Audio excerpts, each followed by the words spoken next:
morning. We're making hay fields today. Working that up into powder. I made like 3 passes over it. Since we're done planting corn, I figure may as well get some of these hay fields ready to seed. Probably just gonna broadcast the seed and then run over it with a cultipacker and call it good. So on to the next one. I got 3 3-acre patches done this morning. So a lot of these are just getting, I wouldn't say they're getting smaller, I'd just say the equipment is getting bigger, and it's getting real difficult to get a combine and a planter and things like that in some of these fields. So I'm just gonna seed them into hay. They'll still be productive, but they won't be, I won't be tearing up equipment trying to get in and out of them, basically. So on to the next one. So we're right in front of a rain, putting some ryegrass. This is annual ryegrass. Had a mistake. Gonna have to get a scoop shovel. That was a big mistake, but this is leftover rye. It's like 2 years old. But we're gonna spread it and see what happens. I don't know how well it'll grow. We'll see. So we're gonna just spread it really thick and then run a cultipacker over it, and hopefully this is some hay to cut. I don't know if it will be or not, but we'll see.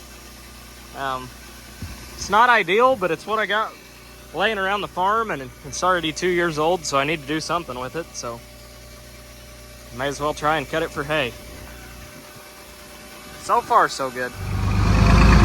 Well, here's one little 3-acre patch seeded. It wasn't ever fun getting a combine and a 40-foot draper back here, so I'm not gonna miss combining it, but it will be fun to cut for hay. Spreader's doing good. So here's the next 3 little acres. It did absolutely pour like for 5 minutes, maybe. Just enough to make the top of the ground tacky, but it's supposed to keep raining like all night, so I figure I'll just get this spread and kind of let the rain work it in, hopefully. The dirt's still loose on top. It's not like crusted over or anything yet, so that should be good, but I really wish I would have beat that first rain. That would have been perfect, but it is what it is. I was kind of fighting my tinder. It did not want to get the rye out of it, so it didn't want to start, yada, yada, yada. It's the old, it's just a gravity wagon with a motor and an auger on it, but it hasn't been started in a couple years, so I was fighting that. If I would have had it running, this would have already been spread before the rain, but oh well, we're still gonna get it done. Well, this is fun. It's definitely getting rained in, that's for sure. I'm gonna try and spread the next one, but I don't know if we'll be able to drive across it or not. We're gonna try, but if I'm rutting it up, I'm stopping. Problem is it's getting soaked right now, so I'm gonna have to spread it now.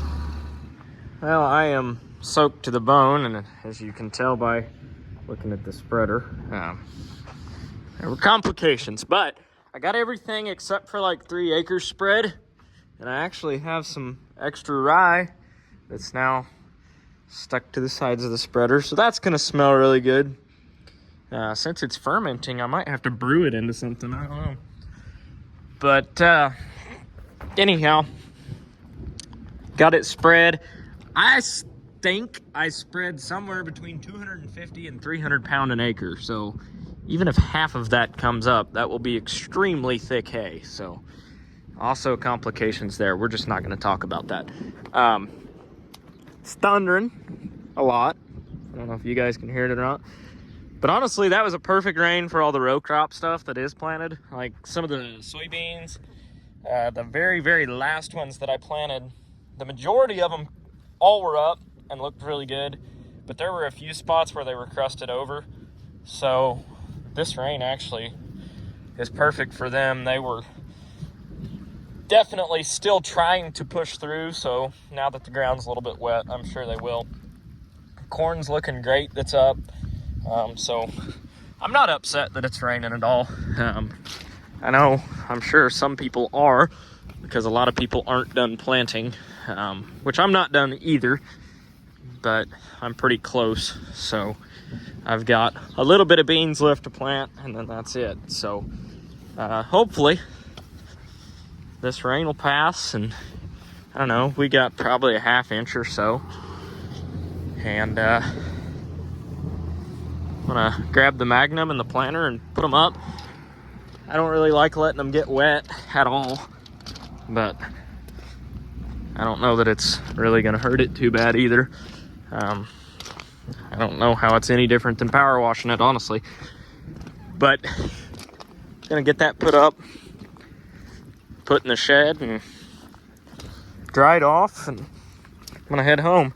I lost my pliers somewhere today too, so that sucks. But little Kentucky car wash on the girl, starting to shine up again. Let's get it in the shed.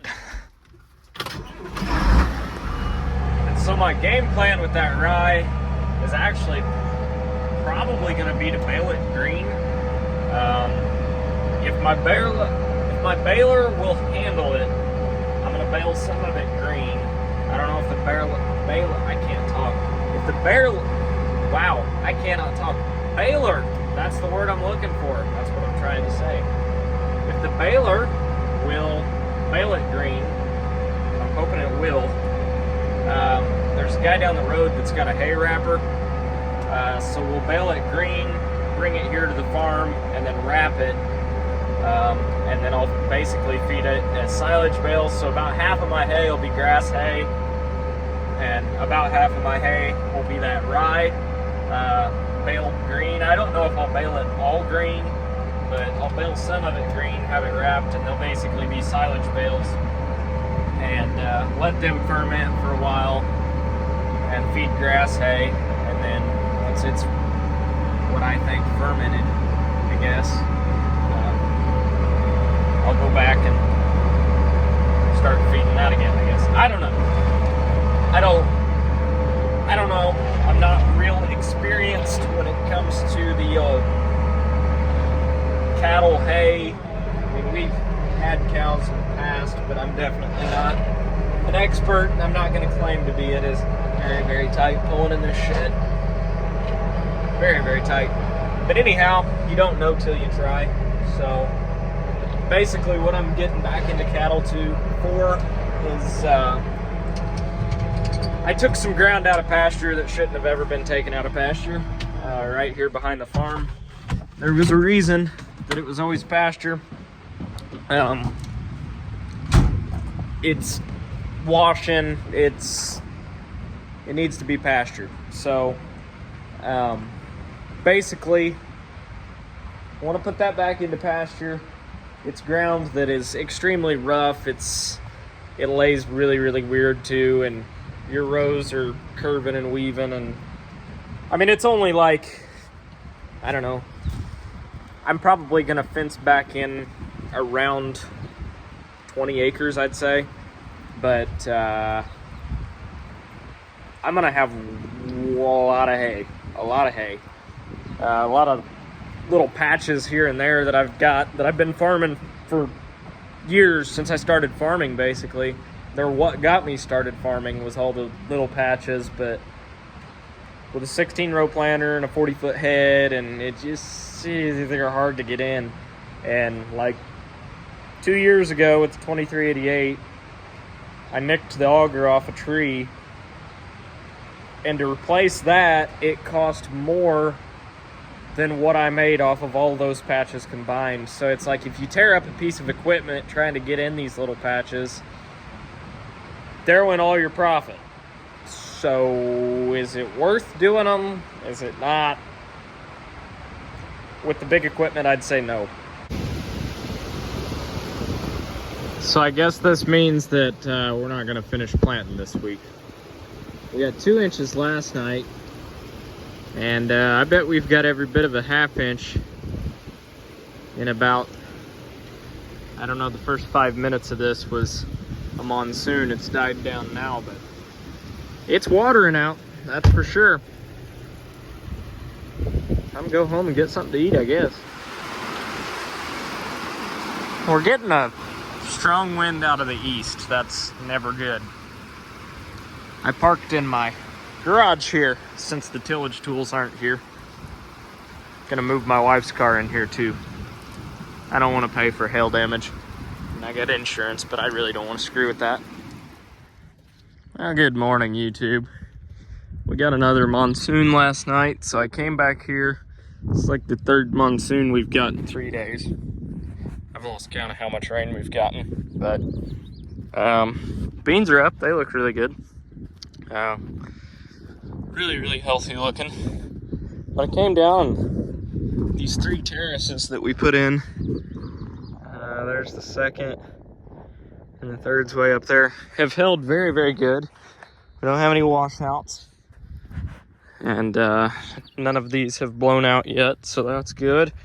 And the even better thing is, all 3 of the tile outlets there are just pouring water. In fact, the longest run is about half full running water right now, so that's really good to see. Rather than splitting this field in half like that ditch used to, back to farming it all the way through. So pretty good walk out here.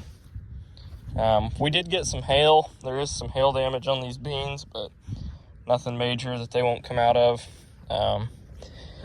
You can see some of them are a little shredded up, but missing a few leaves here and there, but not too bad of a hail.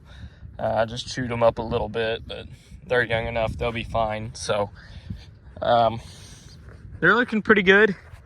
Got a really good stand. I mean, I planted them variable rated, so they look a little thin in places, but as long as the stand counts as long as it's around 100,000, I'm happy. Soybean population is something that I've been backing off about every year I've grown them, and the beans keep getting better, so there's something to it. You know, obviously back them off too thin, and gonna start backing off on yield eventually, but I've yet to find that. So it's not uncommon to, if this field is variable rated, but it averages, I think, around 130,000 an acre, 130, 140. Some of the hillsides are still up in that 150, 160 range, but the really good dirt, it's actually backwards of corn, but the really good dirt, I'm backing off down to about 100,000, 90 to 100,000. So really happy with how they look.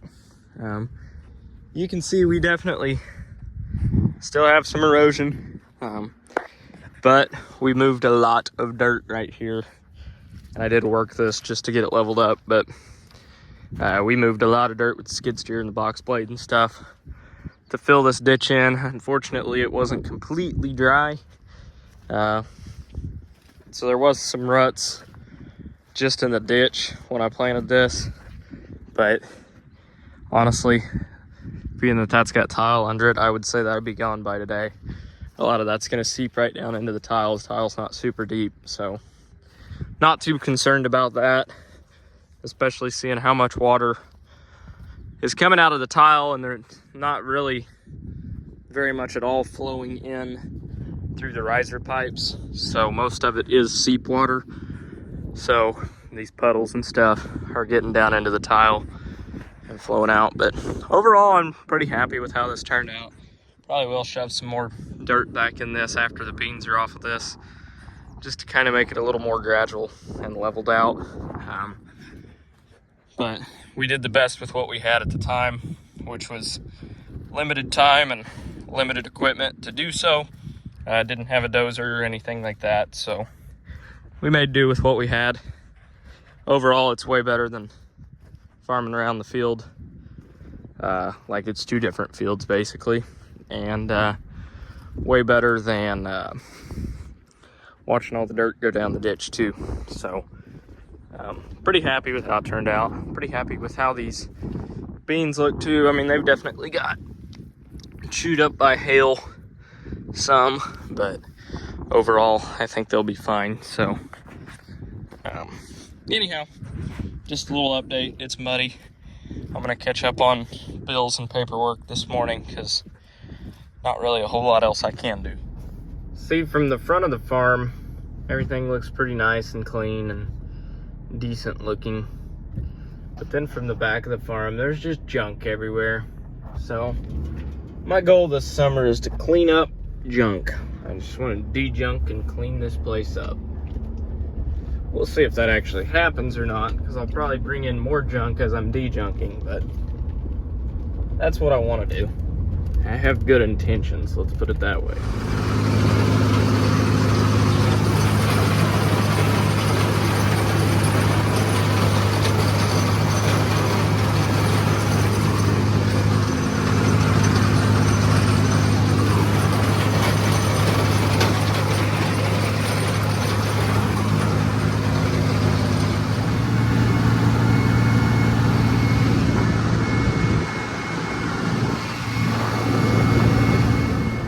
Morning. I'm back in the sprayer for a little bit today. I'm gonna go spray a 120 acre field of corn that really needs it. It was a no-till field, and the burn down was sprayed like almost 2.5 months ago. It's just the spring that it was. It was one of the first fields that I burnt down, and I can't blame it for not holding. It's been super cold, super wet, and I can't really blame the chemicals. That's more the weather than the chemicals. So, gonna go spray it with a post-emerge on corn. Corn's up and looking really good.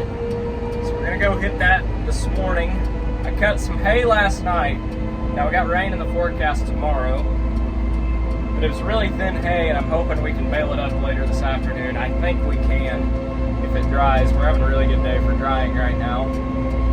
No humidity, sun's out, we got wind, but not too much to spray.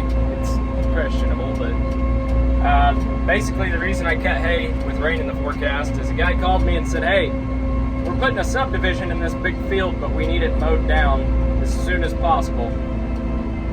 It's like, well, it's supposed to rain. It's like, well, the sooner you can get to it, the better. Okay, so we got out there and we cut it on wing and a prayer. Worst case scenario, I don't get it baled up, and more or less we are out the fuel in a little bit of time, but not a huge deal. So about 12 acres, takes a while with that hay vine. If I do get serious into cattle and doing a bunch of hay, that's probably the first thing that's going to get replaced is that hay vine, just because it's very slow, but it does a good job. It's just very slow. So the rake's hooked up, the baler's hooked up, so they should be ready to go today. And other than that, we're going to do some spraying and see if we can't put up some hay. Well, we've about got this field knocked out. We've got like, I don't know, 20 acres left. So this is the second tank here. Field's a mess. You can see the corn rows. I mean, if you zoom in there, you can see them. But it's just been raining. It's been too wet to get out here, so I haven't been able to spray it. So that's what we're doing today. I mean, it's still not perfect today. It's a little sloppy here and there, but we're getting across it. So I hate looking at this. So to have that good of a stand of corn and then have this many weeds in it, that's just completely unacceptable to me. So spraying it on at 15 gallon an acre, and I mixed Roundup pretty hot in this load. I've got Roundup, Atrazine, Realm Q, and Amstick Plus, which is basically just to hold the herbicide down, but running a pretty hot mix right now, so mixed on the high side of what the acceptable rate would be, just to make sure that I get this cleaned up. It's a lot more expensive that way. I don't ever like to, especially with Roundup costing what it does, but running 1.5 quarts instead of a quart is something I never like to do. I never like to run more of a herbicide than I have to, but at the same time, I will not have a field looking like this. So cleaning it up today. Got that mess cleaned up. It's all sprayed and should be dying now, and I figured out what happened. I remembered it rained like an hour after I sprayed that, And you can tell right where I left off with the first tank and came back and started with the second like an hour later. It's night and day difference. So don't spray in front of the rain, kids. It wasn't supposed to rain at the time, or at least it wasn't supposed to come until like 3 hours later, which would have been fine, but it came 3 hours sooner. I do remember that now. So that was the problem, and it was night and day difference. But all the other fields, like that's been sprayed with burn down the same time as the other one, and it's completely clean. So makes a big difference. The burn down definitely worked, but on that one particular field it did not, just because it got rain. So but that's up and looking good over there. So I'm gonna head back to the farm and check out this hay and see how dry it is, I guess. Well, I went to town and got some twine, and look who I met on the way back. So figured I'd follow him to the field since it's 5 o'clock and the roads are really busy right now and people drive like idiots. So just gonna follow him. We baled a little bit behind the farm, and I actually got like 3.5 bales off of it, which it was like less than an acre. So I was really surprised by that. But baler works. So now we're gonna try and bale some more. I apologize for the bumpy camera work, but it's a bumpy field, so you're just gonna have to live with it. But new rake works good. It's throwing these right together. I could grab about 3 passes at once, so that's about perfect. Making a nice windrow back there. I like it. It's pretty dry hay too. It'll definitely bale tonight. All right, well, that took about 1/5 of the time that it took to cut this. Off to bale hay. It feels weird doing this before I'm done planting, but it's really too wet to plant what I've got left, so I guess we're putting up hay. So here we go. Well, we're getting something rolled up. It's not totally dry, but it's dry enough. So baler's doing a really good job, honestly. It makes a really nice bale. It doesn't have net wrap, but even then, they're not bad looking bales, so pretty happy with it so far. Well, the gang's all here, and we're holding up traffic. Oh well, they'll live. Making good bales. Really good looking bales. Really muddy down there too. All right, there's another one. Well, helps to be in forward gear. They're really not bad looking bales for not having net wrap. That's acceptable to me. So never been around a gale baler, but it's working. It's rolling up grass and doing what it's supposed to. So we'll see. Well, we got some hay. It's not a ton, but the old girl did good. These bales aren't bad either. They're fairly tight. I mean, it's no silage bale, but I don't know. They'll work. It's dry enough, so not bad. Got 12 of them in this field, so it's better than nothing.